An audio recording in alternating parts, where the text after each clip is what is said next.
এনে তো সবাই গার্লফ্রেন্ড নিয়ে, আমার তো গার্লফ্রেন্ড নাই। আরে ভাই বন্ধুত্ব আছে লাগে মিয়া, বন্ধুত্ব আছে, বন্ধুদের ঘোরার যে একটা ফিল, এটা ফিল আমরা গার্লফ্রেন্ড নিয়ে পাইবেন মিয়া। এই জায়গায় আমার বন্ধু, এই জায়গায় আমার গার্লফ্রেন্ড, জন প্রতি আধা ঘন্টা 100 দোয়া করো যেন আমার একটা গার্লফ্রেন্ড হয়, তাহলে অবশ্যই আসবো।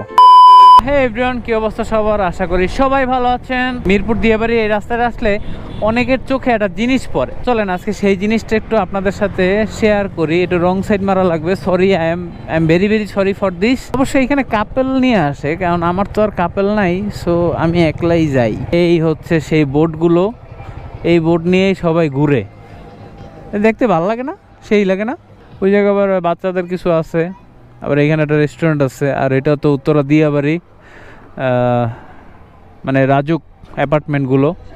তো এই যে বোটগুলো নিয়ে সবাই কত সুন্দর যাইতেছে, তাই না?